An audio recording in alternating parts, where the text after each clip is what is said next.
여러분, 오늘 우리가 마주할 이야기는 대한민국 가정의 가장 깊은 곳에 숨겨진 현대판 비극입니다. 단순한 세대 갈등이나 노인 복지 문제가 아닙니다. 그것은 바로 한때 우리 사회의 근간이었던 가족 윤리의 붕괴에 관한 적나라한 기록입니다. 제발 나를 개처럼만 대해다오.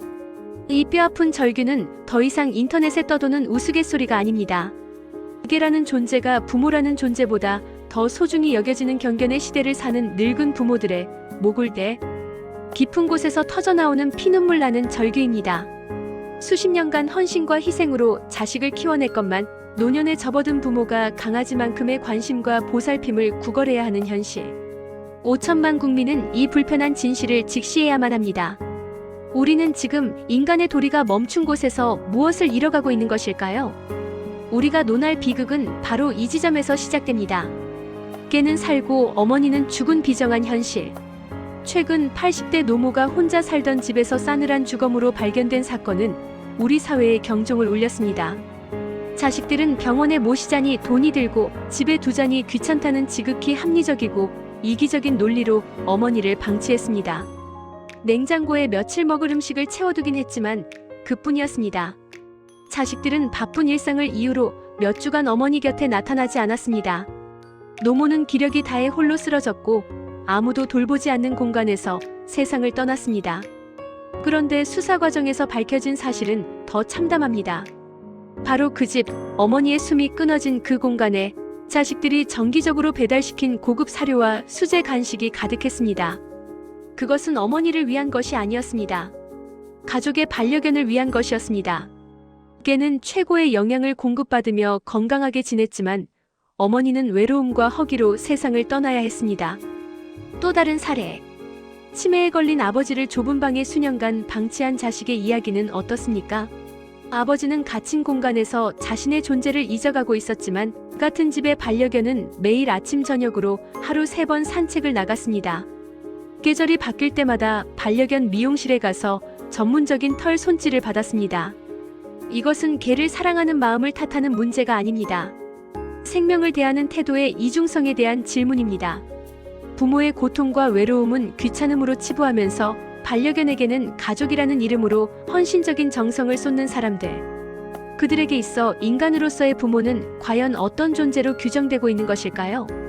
이 잔혹한 방치는 단순한 부양 의무 불이행을 넘어선 존재의 가치 서열화라는 깊은 윤리적 붕괴를 보여줍니다. 우리는 지금 경견 문화의 거대한 물결 속에 살고 있습니다. 반려동물 산업은 10조 원을 바라보는 거대 시장으로 성장했고 이 물결은 곧 가족 내 서열과 관심의 재편을 의미합니다. 요즘 유행하는 반려견 생일 파티를 보십시오. 수제 전용 케이크를 주문하고 파티 모자를 씌우고 꽃다발과 값비싼 선물까지 준비합니다.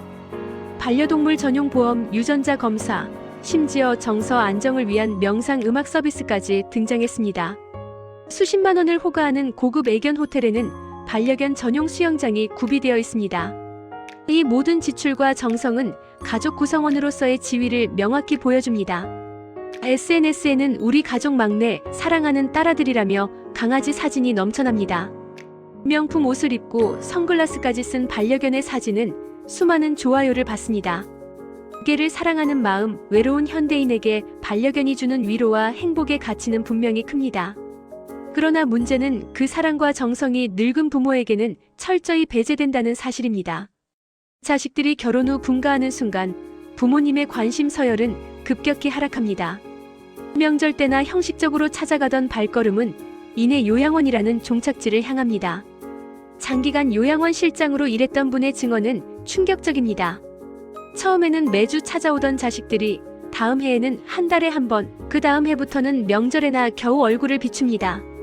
결국 늙은 부모는 면회 시간만 기다리며 창밖만 바라보다가 오지 않는 자식을 한없이 기다리며 생을 마감합니다. 요양원이 부모를 돌보는 곳이 아니라 자식들이 죄책감을 덜기 위해 부모를 보관하는 장소가 되어버린 것입니다.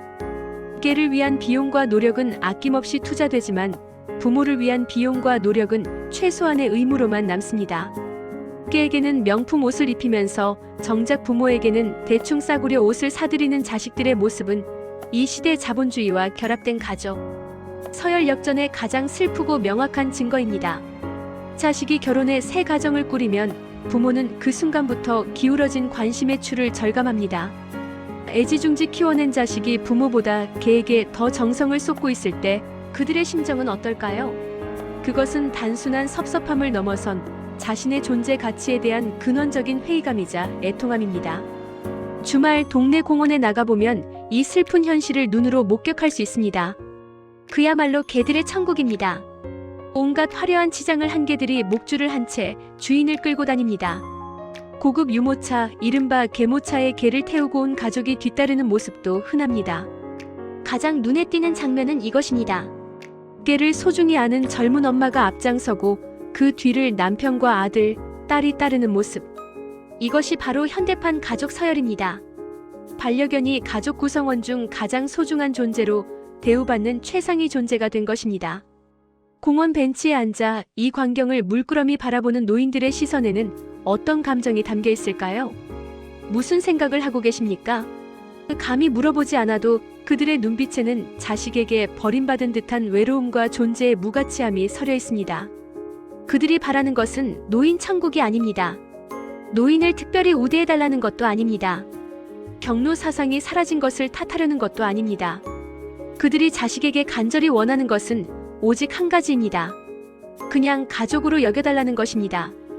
부모가 자식에게 쏟았던 정성과 희생의 10,000분의 1만이라도 돌려달라는 것입니다. 매일 산책을 시켜달라는 것도 아니고 비싼 미용실에 데려가 달라는 것도 아닙니다. 그저 가끔 안부 전화 한 통, 명절이 아닌 보통날의 따뜻한 방문 한 번, 진심을 담은 포옹 한 번이면 됩니다.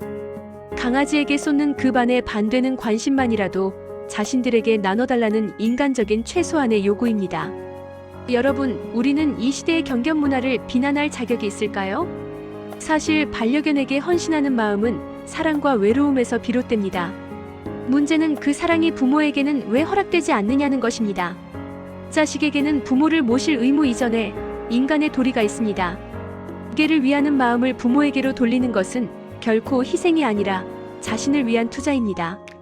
지금 우리가 늙은 부모를 어떻게 대하느냐에 따라 우리 자식 세대가 늙은 우리를 어떻게 대할지 미래의 거울이 결정되기 때문입니다. 우리가 잃어버린 것은 돈이나 시간이 아닙니다. 가족이라는 이름 아래 존재했던 공동의 온기와 인간적인 유대입니다. 어르신들의 아들아, 나를 제발 개처럼 대해 다오라는 아우성은 아들아, 나도 너의 소중한 가족임을 증명해 다오라는 절박한 외침의 다른 표현입니다. 개에게 보낸 따뜻한 눈빛, 개에게 건넨 상냥한 목소리, 개를 위해 지갑을 열었던 그 너그러운 마음. 그 모든 것의 아주 작은 조각만이라도 떼어내 부모님께 드린다면 이 시대의 비극은 멈출 수 있습니다.